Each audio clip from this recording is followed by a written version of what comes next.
Hey guys, thank you guys so much for tuning in to another video where we interview people who are sober. I'm very excited for today's guest. His name is Kenan and he's a total rock star.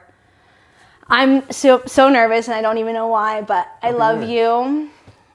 And I'm really grateful that you're doing this, and I'm really excited to hear your story because I actually have not heard your story before. And honestly, I really remember you being super sweet because I remember I would share at the meetings and I would talk about my eating disorder and you would always like be like, me too, fuck twin. Yeah. Me too, twin. And no, I mean like my like one biggest thing of recovery is like I don't want to be the reason someone leaves the room.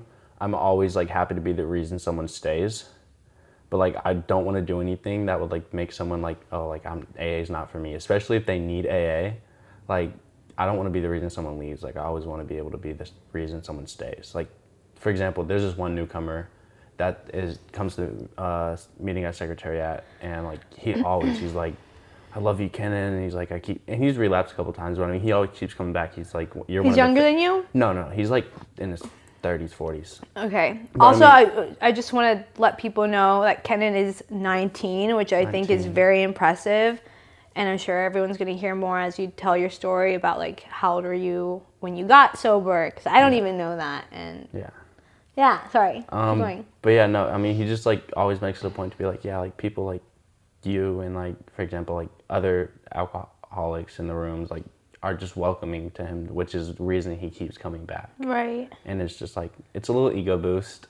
But Totally. I mean, it's also like, I love to be the reason someone stays or keeps coming back. Yeah, and you make everyone feel so comfortable. Yeah, I try. Especially in the beginning in early sobriety when it's like, there's huge trust issues. At least there was for me. And no, like, 100%, yeah. I was terrible early recovery. There's a lot of progress with me. 100%. I mean, I was just a kid, so it's like that too. And I mean, I'm still a kid, but it's like, I didn't have parents growing up really. So like, I didn't have parents that were like present and like good parents. So like growing up in AA, it's been like, I found the father figure I never had. I have the mother figure I never really had. Totally. And it's like, who better than father figures to be like people your age and like people doing the exact same thing you're doing. Yeah. Awesome. Okay, great. Well, I don't know how you want to do it. If you want to just jump in, do you want me to time you? You can honestly just roll and I can roll with it, yeah. Yeah. I mean, I'll time myself just to see how long I talk because I can talk for forever. Please do. Dude, I did a 45-minute share the other day, like 2 weeks ago. Oh my gosh. 45 minutes? Yeah, and I was like, I'm running out of stuff to say. And that never happens for me because I talk. Amazing. Timer. Stopwatch. Start. Okay. I'm Kenan, addict, alcoholic, and asshole. I like to resonate as I'm just gonna start with this. I like to resonate as an asshole because like whenever I'm not working a program, and especially before I came in the program, and whenever I'm dry, like I can be an asshole, like without drugs. I just heard this, literally at my meeting. I had someone speak like, because my speaker canceled, and they literally said, I'd rather you use or stick a needle in your neck than be dry in sobriety, because like when you're dry in sobriety, you feel like you have an excuse to be an asshole just because you're sober, whereas like the only excuse you had when you were using was you're on drugs. Right. And so I mean like that hits so close to home because I'm like, dude, like I was like a little tiny clap in the middle of this share because I'm like, yeah, that's so true. I'm gonna start at the beginning. So I'm from Houston, Texas, born and raised. Guns up.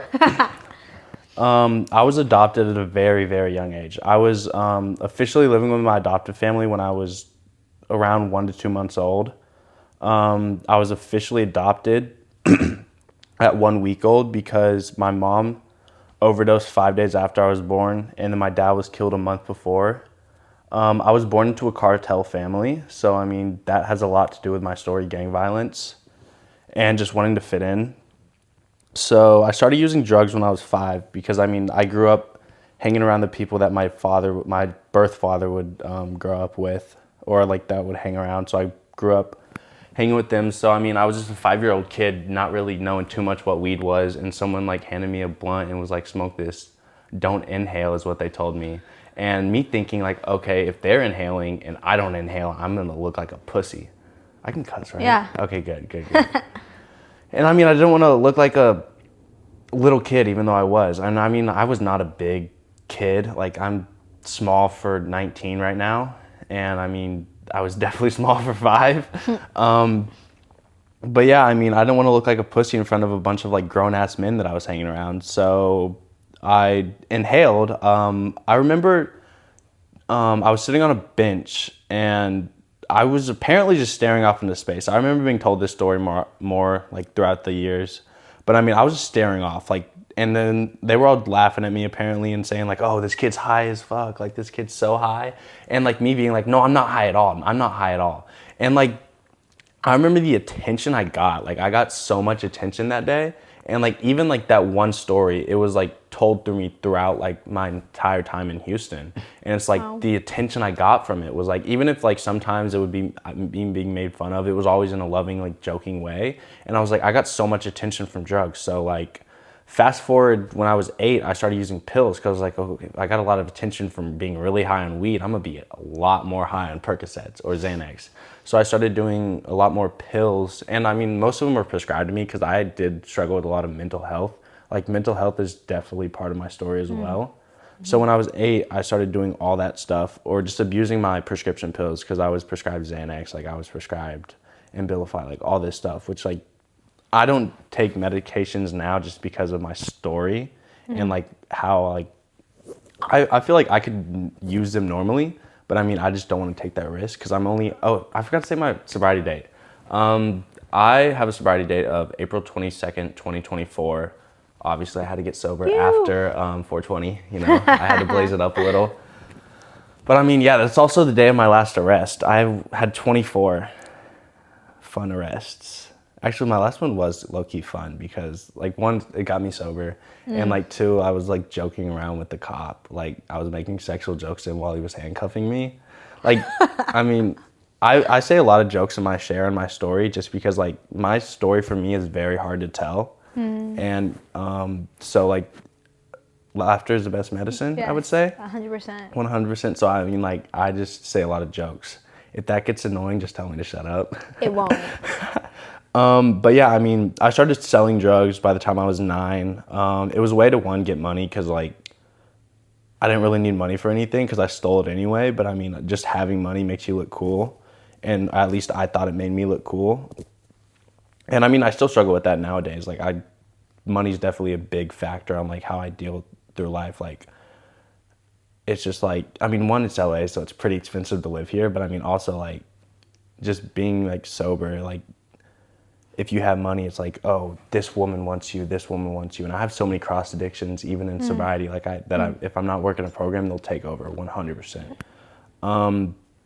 Yeah, I mean, I started selling at 9, and then I just did a bunch of stupid shit. I mean, I'm going to sum it up with that. Just a bunch of stupid shit from 9 to 14. And then that's when I was like, obviously I had joined the cartel by then. I was born into it, so I didn't really have a choice to join it. But I mean, I had like officially joined the cartel then. And then, I mean, I moved to Indiana with my adoptive family. And we lived in, I'm going to say Evansville because that's like the only, like, if anyone's from Indiana, they might recognize that city. But I mean, we lived in Boonville. Yeah, I mean, it was a big upgrade from the projects of Houston.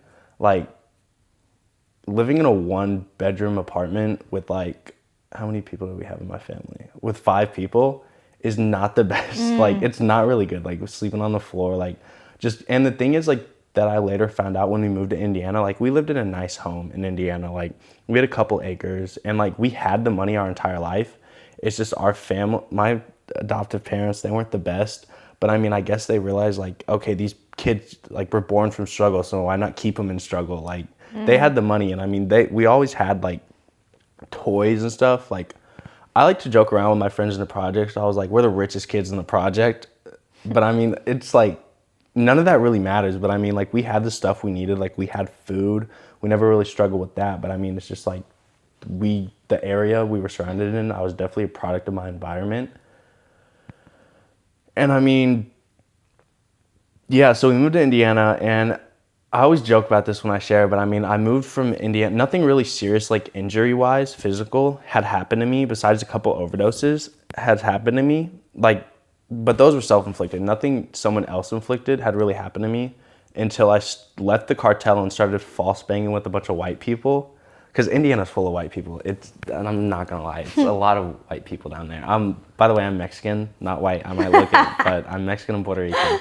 But yeah, no. Yeah, so I got shot when I was 14. Oh my God, I did not know that. Yeah, oh my gosh, I can show you the scar later. I got shot like right here. It was not fun.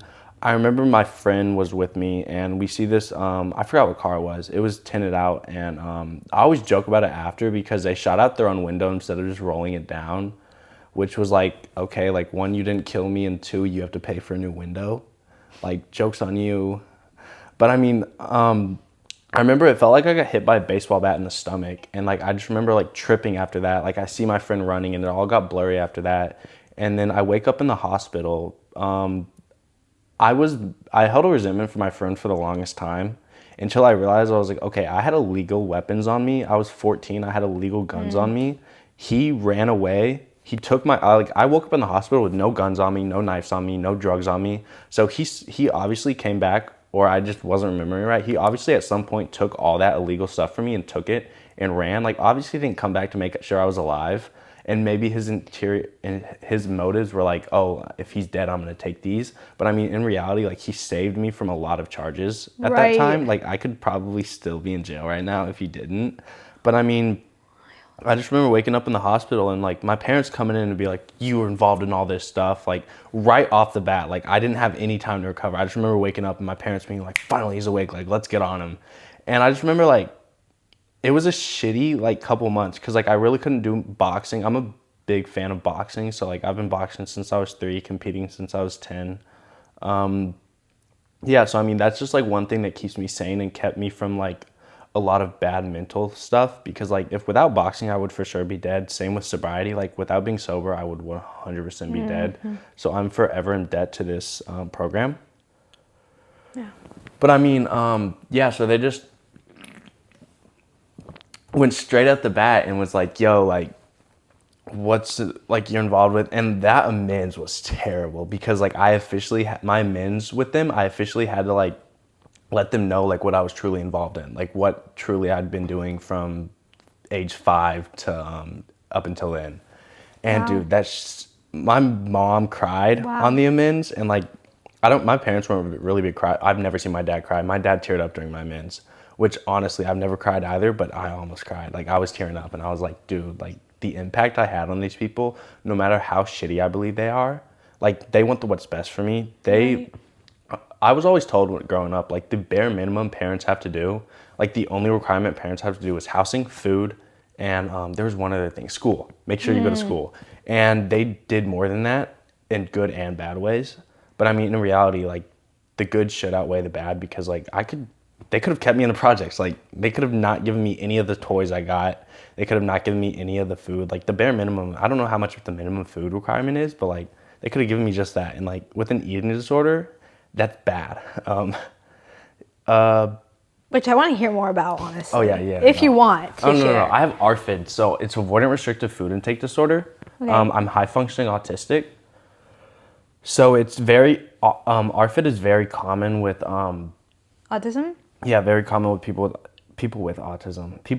Not people in autism. People with autism, yeah. Sorry, no, because I normally say like people in autism, and I'm like, wait, no, I don't think you can be in autism. It's like a functioning state. But no, I mean, it definitely, I think I have the good side of it because like I don't let it affect me. It's good for boxing, honestly. Wait, like, what is ARFID? Avoidant restrictive food intake disorder. So I like to say a fancy term for a picky ass eater. Got it. Like there's like, for example, like I was looking in your fridge, or you were showing me your fridge. Like, nope. I wasn't just snooping around. None of it seemed You're attractive. Like, nope. Yeah, well, I mean, it was like really healthy. Yeah, I don't think it's attractive for a lot of people. Yeah, no. And I mean, it does help for boxing because like I cannot eat for a week and like not feel hungry at all.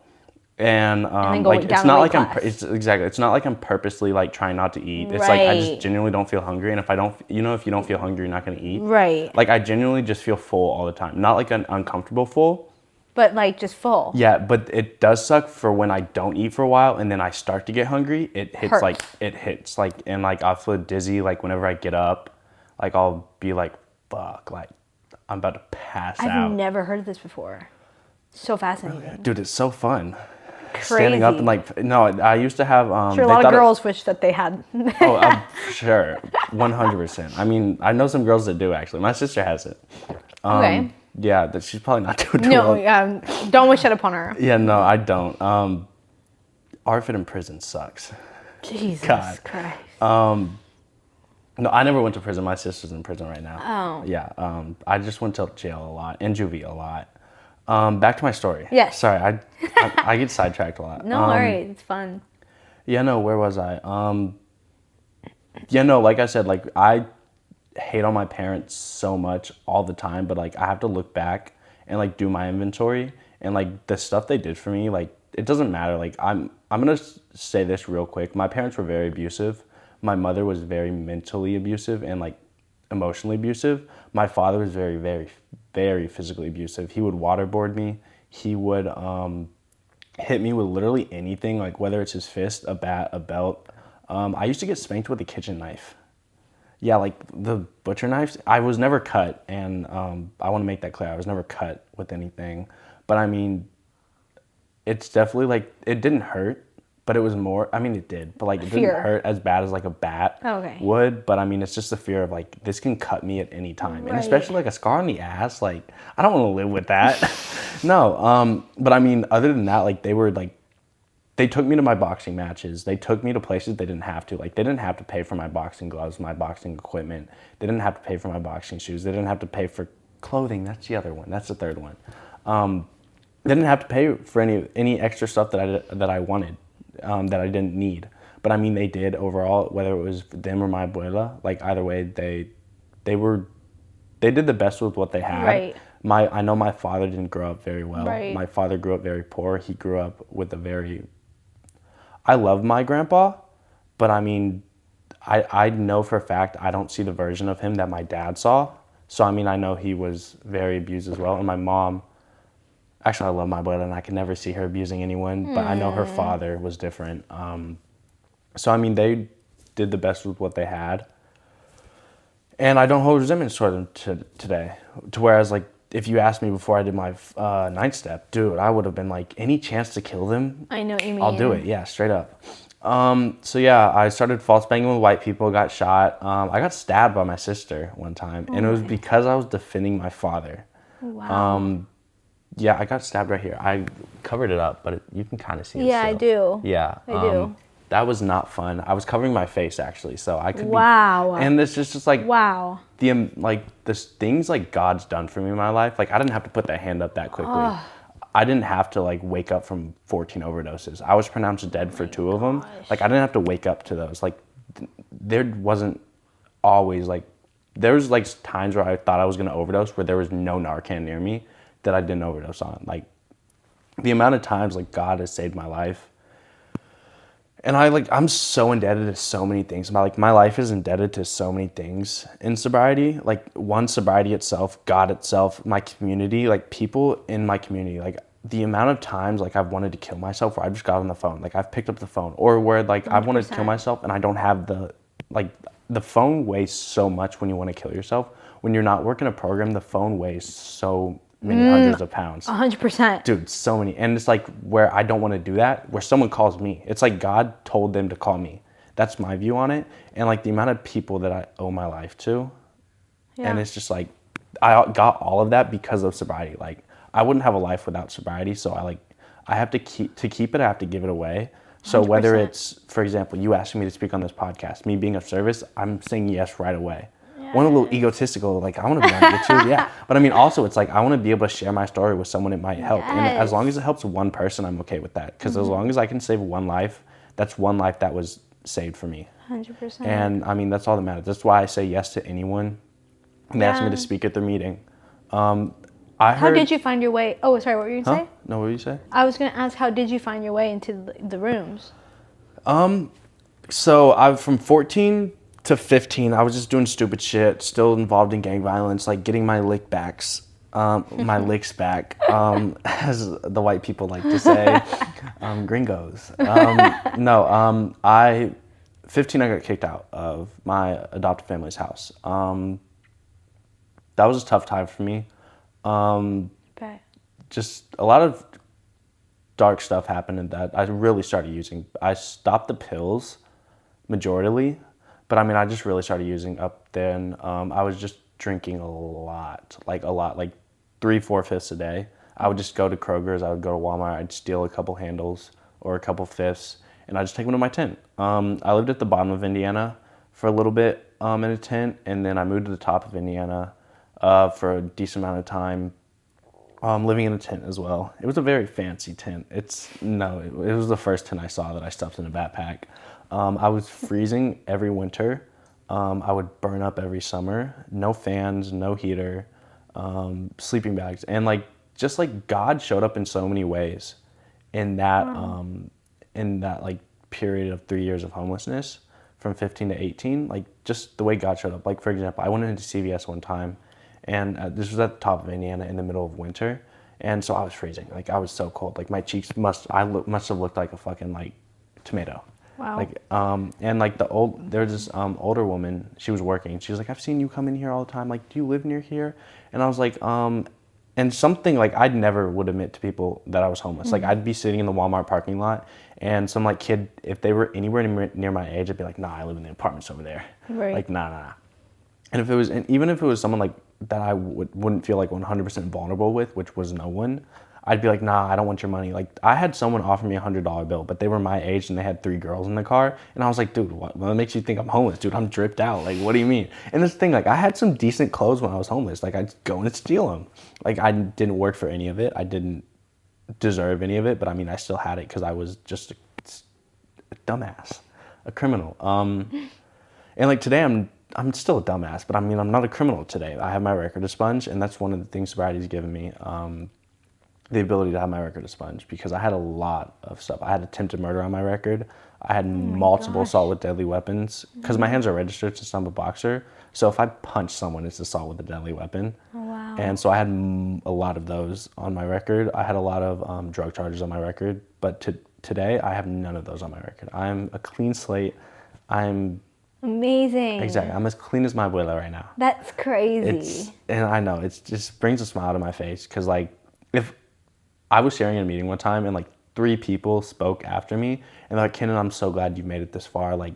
You're one of the reasons I believe in this program." Such an inspiration. Yeah, and it's if I can do it, anyone can do it. And 3 people literally said if I could do it, then anyone can do it. You're literally a changed man. Yeah, no, because I mean, before this, even when I first got sober, if you looked at me wrong, I would literally pull a knife on you. And I was dead sober doing this, and I was just a terrible person, and because I wasn't working a program, I didn't want to get into the steps. I was like, all right, just because I'm sober, that means I'm good. No, you have to work the 12 steps, dude. But back to my story real quick, so I can just finish of how I got sober. So I got arrested for the 24th time, and the last time, and I'm forever grateful to my mother for doing this. But I mean, I got arrested, and normally I would just call my mom and be like, "Yo, I have some money left over," because I sold a lot of drugs, so I had a lot of money left over. And I told him, I was like, "Could you pay my bail real quick?" And my mom told me no. And I was like, "Sorry for using this," but I told her, "Bitch." I was like, "Bitch, it's my money." And I was in the middle of jail, so I had to act tough. Right. But I mean, it was a drug charge. I was trying to go to high school for the first day there, and I got arrested for obviously bringing 2 bottles of Pink Whitney and Tito's. Because I knew I was an alcoholic when I started using alcohol as my chaser for alcohol. Yeah, so. Oh my God, I'm dead. Yeah. So, I mean, I came in these rooms not doubting I was an alcoholic, 14 overdoses. Right. I had all the requirements. Right. But I mean, the mental insanity is when I first got sober. I can still use normally. Right. But who showed you the rooms? Or how'd you find the judge. Oh, the judge. Yeah, I got a nudge from the judge. Some would say court card. I call it nudge from the judge. Yeah, I mean, and my mom told me after I got out of jail, she told me, she's like, "You're not coming home. I don't ever want you in my home again," which is great, because that would have just been enabling me, and I would not have stayed sober if it wasn't for that. And that was a little over a year and a half ago. And I mean, I have the ability to go home this Thanksgiving, just that same home that I was told I was never allowed back in. And I mean, I haven't seen my dad since I was 15. I haven't seen my mom since Christmas when she came, or April when she came up. I saw her for like an hour, and because I got into a car crash. I kind of told you the story on the way, but I mean, that's just like, that did not go well. And I haven't seen my abuela since Christmas because she also came to LA to visit. And I mean, I have the ability to go see all three of them at the same time. And I'm going to visit my sister in prison while I'm out there. So, I mean, I haven't seen her since I was 15 either. But yeah, I mean, I have all these abilities to do just because I'm sober right now. Yeah, so my mom told me, she's like, you're not coming home. I don't ever want you in this house again. Where do you want me to take you? I'll take you anywhere. Just please get help. And so I got help. I went to a rehab in Kentucky. Obviously, I was an asshole the entire time because I wasn't working a program, which is one of the reasons I resonate as Kenan, addict, alcoholic, and asshole. I should probably put the asshole first. But I mean, yeah, I mean, I stayed there for 60 days. Then I got kicked out and sent to their sister facility because I threatened to kill someone.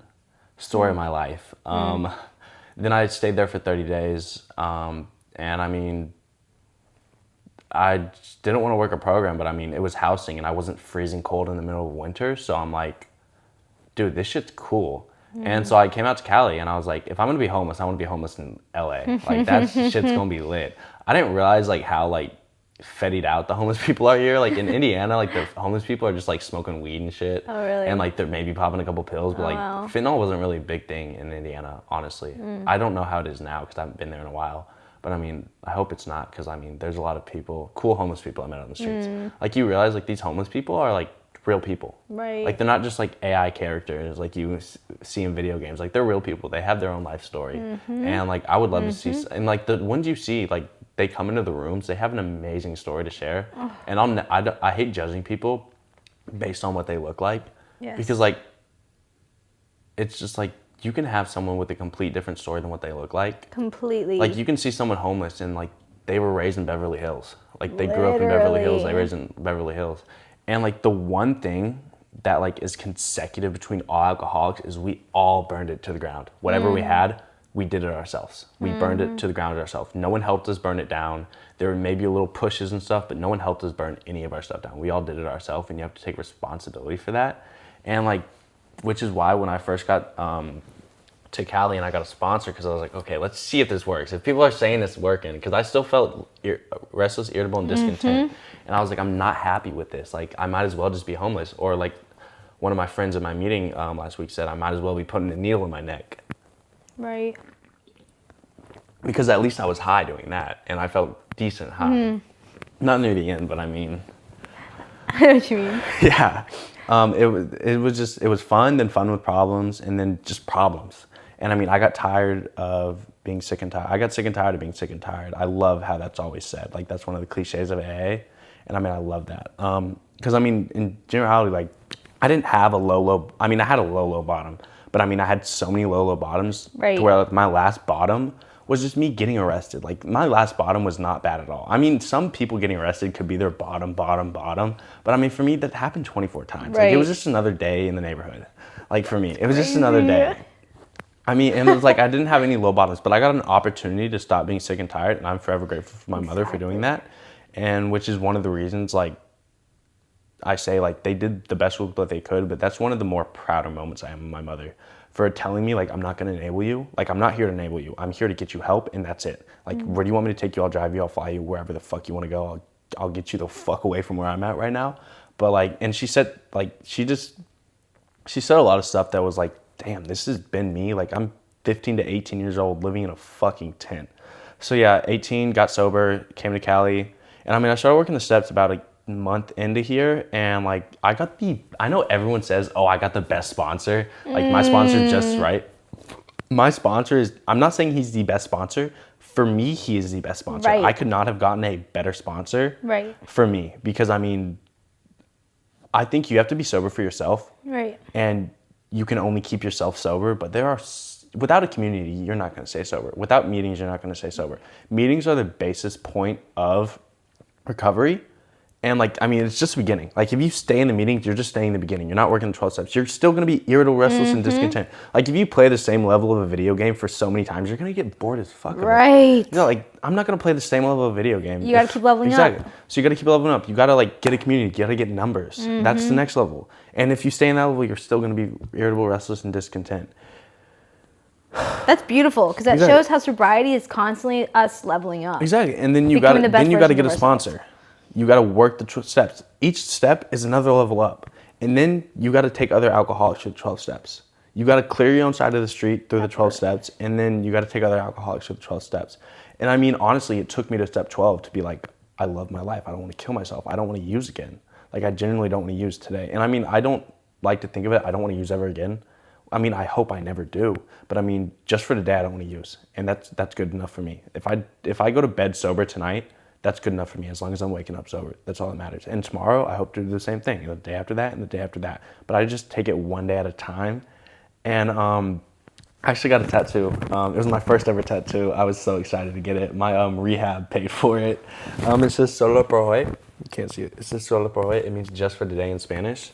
I'm taking this off. It's kind of hot. Wait, careful with your mic. Oh, shit. Yeah. No, sobriety gets me riled up, you know? I feel it. Oh gosh, where'd it go? Oh, it's on my chain. Oops. Yeah, but I mean. Yeah, you're good. But I mean, yeah, just sobriety is like one day at a time, and it's like you take it step by step because like who wants to stay in the level 1 of a video game? Like not me, because I mean No. I get bored. I'm autistic, so I get bored really easily. I don't know about anyone else in sobriety, but I mean, I get bored easily too. too. Straight up. I think most addicts and alcoholics. I'm just gonna turn this way. Okay, perfect. But yeah, I mean, I started working the 12 steps, and once I started taking another alcoholic through the 12 steps is what really saved my life. Because I mean, it's so true what they say: to keep it, you got to give it away. And I mean, I had to give it away to another alcoholic. Like everything I got when I first got sober, I had so many people just giving me stuff. Right. Like, and you got to make sure you don't take that for entitlement.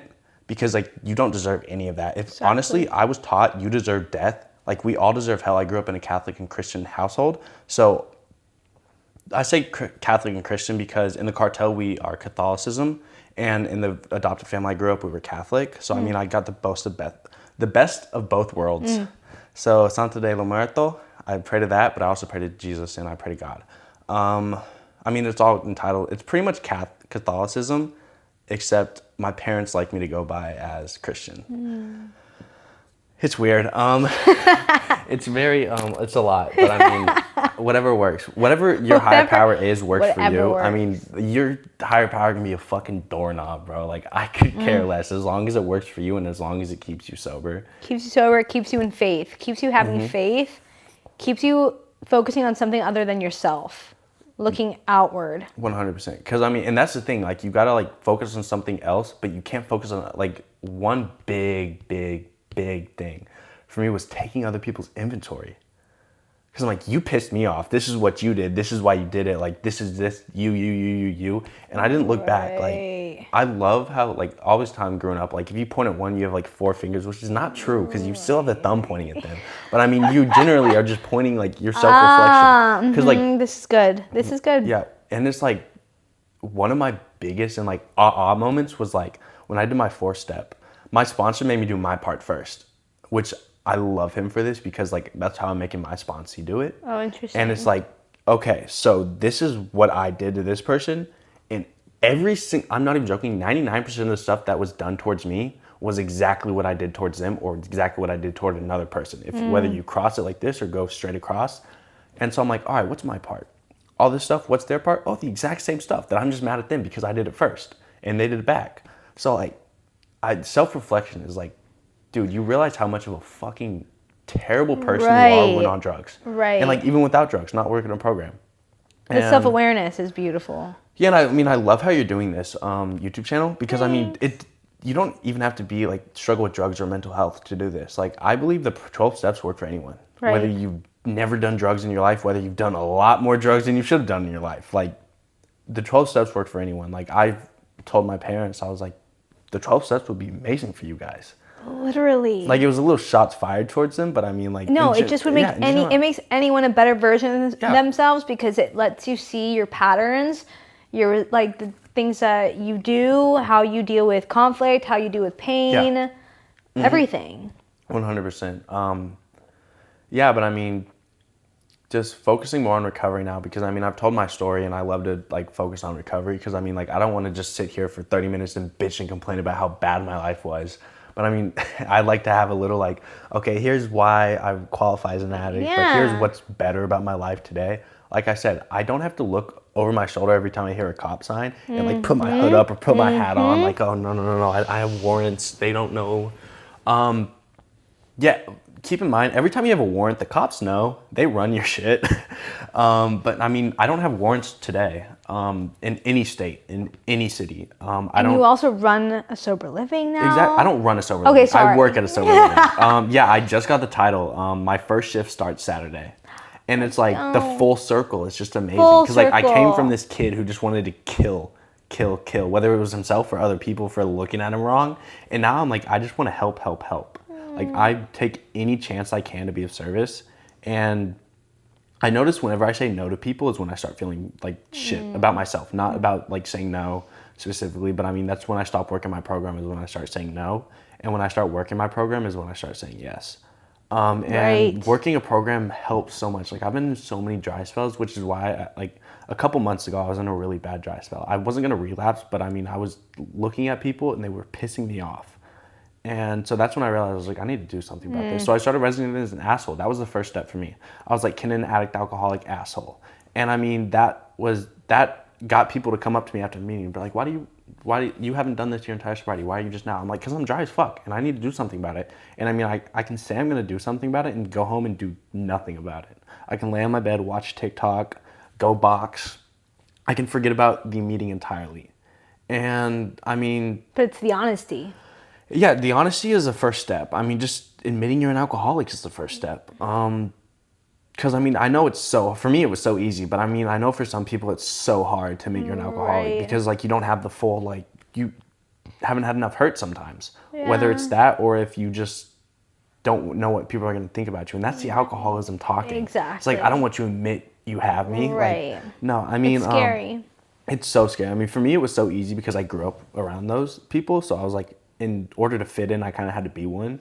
So whether I wanted to be one or not, I mean, I didn't want to be an alcoholic or addict, because I mean, I know, but I mean, like, it was just like so cool to me when I grew up. And like, even when I was grown up, I say grown up, I was 18. But I mean, like, just the ability of like, okay, like, I'm an alcoholic. I'm just like the people I grew up with. Let's go. Like, I'm going to act exactly like them. When in reality, they were addicts and alcoholics just without a program. So you know how that went. Right. I guarantee 90% of them are either dead or in prison for life right now. And I mean, I'm one of the 10% that's not. Let's go. Exactly. I mean, I have had so many possibilities. There's so many things that I've gotten away with just because God was looking over my shoulder. So many things that God stopped me from doing just because he's like, no, jail's not for you. Prison's not for you. Death is not for you. Not right now, at least. Right. I don't want to predict the future, but I mean, I don't plan on doing any stupid shit. Well, any stupider shit than I already do every day. But I mean, yeah, I mean, I'm just forever grateful to God. Like I said, today, here's some of the things I've gotten from sobriety. Today, I don't have a record. I have all that shit expunged. I have community. I have friends. 1 minute. I have friends that I'm like able to just talk to, like at 3 a.m. Be like, yo, I'm struggling. Like, what's up? Can you talk for like 20 minutes? I know it's 3 a.m., but like, can you talk? Dude, they're like, right away, yes. It's like not even like oh, dude, let me like sleep for like a couple more hours. I called someone the other day and, or like 3 weeks ago. And I was like, dude, I'm struggling. Like, I'm really struggling. Like, I haven't wanted to kill myself in a while, but I wanted to kill myself. And I was like, I have a plan for it. I'm not going to go through with it, but I have a plan for it. And I was like, can we do a book study? And right away he was like, yeah, I'll be over in 20 minutes. So we did a book study and shocker, like I felt better after. I didn't want to kill myself. And I'm just like, and it was over going to visit my family, because that's about the time that my family asked me to come. And I was like, I haven't seen my dad since I was 15. The last time I saw my dad, we got into a physical altercation where the cops were called and I knocked him out. He's a big man, so I was pretty impressed. But I mean, also, like, it's my father. Like, to see him unconscious by my doing is just, like, it's a terrible thought to have. No matter how shitty he was, no matter how, like, Right. whatever anyone is, like, it's just a terrible thought. And, like, just the things, like, I'm able to have a relationship, not a close relationship with my father, but I'm able to talk to him. Like, I'm able to call him and him not be like, why the fuck are you calling me? Like, what do you want? It's never, what do you want now? It's like, what's up? How you doing? Or, oh, I'm doing good. I'm doing good. It's like, my relationships aren't transactional anymore. I don't expect something from anyone, and I don't have relationships where they expect something from me. Right. I have unconditional love instead of conditional love now. Right. With my parents, with my friends. Oh, that's powerful. That is fucking powerful. It is fucking powerful. Because, I mean, like, back in the day, like, when I was doing drugs, if you had drugs, I'm your friend. If I had drugs, I'm your friend. If you had money, if you had guns, like, I'm your friend. And now it's like, you don't have to have anything. I just want to be your friend. I want to be there for you. And there are people that want to be there for me, and I don't give them anything in return except maybe a hug. But, I mean, my hugs aren't that powerful. Yes, they are. Thank you. I mean, yeah, just, like, I have true friends now. I have true relationships. Like, if she sees this, she's gonna get a little ego boost. But Stella, my girlfriend, I'm able to have a healthy relationship. Like, I'm able to communicate with someone in a relationship. Like, back in my day, dude, I was never able to do that. And, like, I truly love this girl. Like, I've never truly loved anyone in a emotional way. Like, in a Shout out Stella. Shout out Stella. I mean, I'm able to do that stuff now because I'm sober. Like, if I was on drugs, I would not be treating her with the level of care that she deserves. Because, I mean, she's a beautiful woman inside and out. She deserves the world, and I would never be able to give someone the world, or at least the world I can give if I was not sober. I have community. I have friends like Tony. He told me to shout him out, so I'm going to shout him out. Tony, I mean, every time I see him, he has a smile on his face. And it just, like, one thing I will stress on, it doesn't matter how much time you have.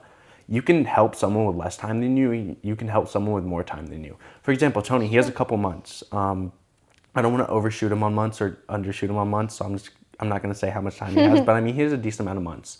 And I mean, every time I see him at a meeting, he's always smiling. He welcomes me. He hugs me. And his hugs are powerful, dude. I love Tony. And he just lights up the room with a smile. He's always a greeter at every meeting I go to, and he's fucking on point with that shit. And I mean, there's like, he has a couple months, and I have a decent amount more time than him, but I mean, I can still learn stuff from him. I can still learn stuff because he has the gift of desperation that I lose over time. So I mean, I love learning stuff from newcomers, and I love seeing newcomers like want to get it so fucking bad, because I'm like, dude, when I first got sober, I didn't want shit. I wanted everything, but I didn't want to do anything for it. Right. And I mean, like, people like Tony, people like Stella, like, they have the gift of, not Stella, I mean, yeah, Stella, she continues to work her program, which I respect that so fucking much. Like, she doesn't let me get in the way of her program, and I don't let her get in the way of my program. Beautiful. Whereas, like, when I first got sober, I would let any woman get in the way of my program, and I would try to be in the way of any woman in the program. Because I'm like, if you're not happy, I'm not going to be happy. And if I'm not happy, you shouldn't be happy either. Powerful. And it's like, we're able to have our mood swings. Like, I'm bipolar, so I get down a little, and she's like, she doesn't just drop down. I love you. No, straight up. I mean, as the interview goes a little. I mean, it's like to the point where, like, sometimes her mood does affect mine, but I mean, it happens. Exactly, It's it happens. relationships. Exactly, it's a relationship. I mean, on a type of way, we're emotionally connected. Exactly. I mean, and it's like, obviously, if my mood drops a little, hers is gonna drop. If my mood drops a lot, which it tends to do sometimes, her mood's gonna drop a little. And I mean, she doesn't let it affect her. She's like, continues doing her program. Exactly. She continues doing her program, and she even like goes out of her way to like try to make me happy. Which, I mean, I'm so thankful for. Like, I know I shouldn't be talking about like women in recovery. No. I love Stella. This is needed because a lot of people need to hear about dating and recovery. Yeah, and I mean, it's true.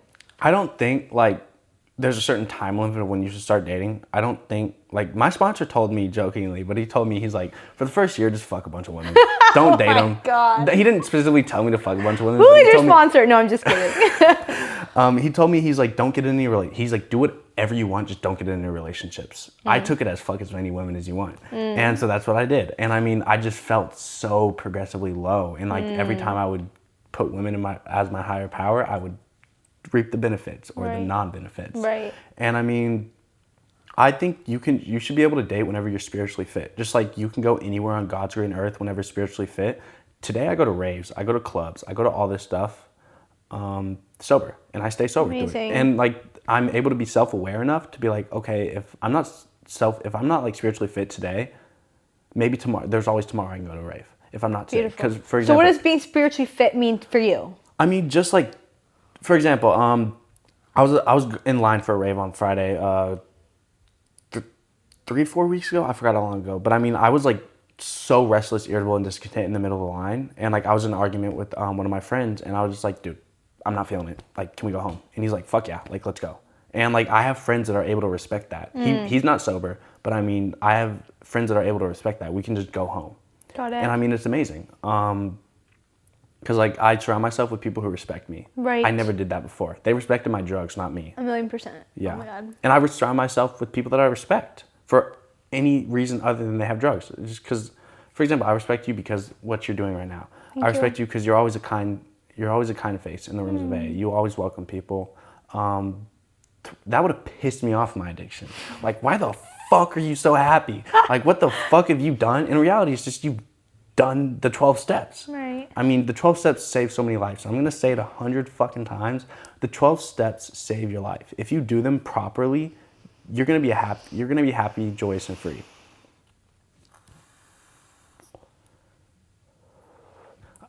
I'm also very grateful for nicotine. Oh my God, you're literally one of the funniest people I've Dude, ever met. I love you. And the funniest thing is, like, every time someone gives me a cigarette, I'm like, you just gave a minor a cigarette. Because I'm not over 21. Oh, okay. So it's like, oh, I'm right, technically right, not because you're over- 19. Yeah, exactly. So I'm like, you did illegal stuff. But I was like, this is good illegal. Not like the bad illegal I used to do with my addiction. It's like, they're being of service, technically. I mean, sometimes I need a fucking cigarette. I mean, I just noticed it now, and I mean, I've noticed it throughout my sobriety, but like one thing, I have a true smile on now. I don't have to fake my smile. I don't have to walk around look with an RBF anymore. Like I genuinely, like when I'm having a true connection with someone, I'm able to like smile and like it be my true smile. Right. I always had to fake my smile. My mom used to get on to me all the time. She's like, do a real smile, do a real smile. I'm like, I don't know how, because I wasn't truly happy in my addiction because I always did everything for someone else. I never did something for myself. And the first time I did something for myself was the best thing I've ever done, was get sober. Period. Same. Fuck yeah. And you close with that? Why not? I didn't want to cut you off either. I wasn't sure. No. Yeah. Well, Kenan, Stay sober, kids. I'll close with that. Stay sober. Man, I don't know. You're so awesome, and I never really heard your story, and it's so true what you were saying. Like, it's easy for people to judge. Not that I've ever judged you, but like, it's easy for people to not think that everyone has their own story. Yeah. And like, I would have never have guessed your story. You're super fucking interesting. I love fucking hearing the way your brain works and the way, like, I'm dead ass asking you these questions because I'm like, I think I'm gonna find a solution. Like, I fucking need to hear what this, I need to take notes. Like, so I love you. Thank you so much for doing this. And I think that you're just a great representation of, one, like, just a reminder, do the fucking 12 steps and how much it can change us as people, because I had no idea how much it was going to change me doing the steps. Like, I wasn't expecting to get changed. I was like, fuck all you. I don't even really fucking want to do this shit, but like, I'm going to just try, I guess, because I'm desperate. And like, I really hit the jackpot, not even knowing it. Like, I thought I was a loser, or I don't even know what I thought. I don't know why I decided to do it. Thank God for my sponsor, who basically kept calling me. Like, I wasn't even really looking for a sponsor. So it's true. Sometimes it's like we don't even realize the blessings that we're getting in the program, and it's powerful and beautiful, and it's so great to see how you've changed your life so much, and I'm so proud of you. Thank you. And you're only 19, so I'm like so excited to see what God has in store for you, and you're gonna do big things. Thank you. You too. Yeah. Can I end on this? Yeah. I love when speakers say this, so I'm gonna look right at the camera and say it. If no one's told you today that they love you, I'm gonna be the first. I love you. Keep coming back. Beautiful.